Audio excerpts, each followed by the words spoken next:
Open your eyes. How much difference can a movie like this make? I mean, people know through reading the newspapers that there are children in dire straits in Sudan, but that doesn't seem to really result in anything. Do you think they're going to be more open to a movie retelling or telling of the plight? You know what, it's interesting, because in some ways I want to kind of take a cop out and say that's not our jobs, I don't know, you know, we're just telling a story. But at the same time, I do think that this is a way more effective way to tell it than reading information in a newspaper, you know, 600 children were abducted by the Lord's Resistance Army.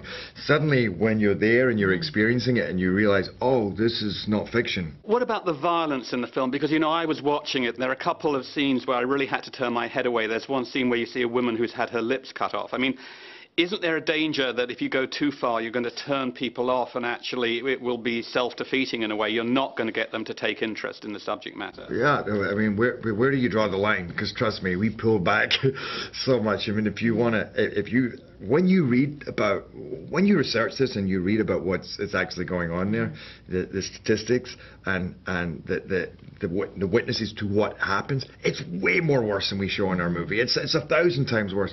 So we actually had to back off in the movie, and yet at the same time you can't completely back off. I mean, even the woman who was the dialect coach on our set said that her cousin, one day when she was younger, they went away, their cousin went to get water, they left her, and they came back 5 minutes later, and she'd been attacked by the LRA, they cut her lips off. You know, and she said it was common. You know, this stuff is common, so I don't know, what do you do?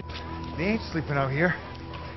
Tell them they're coming inside. You mentioned the dialect coach. How difficult was it to go from Scottish to Pennsylvania? It was work. So I did my best. It was hard to do the dialect that is so different in Scottish, and then try and get into the subtleties and complexities of that character. But it also kind of made it more fun, more of a juicy role.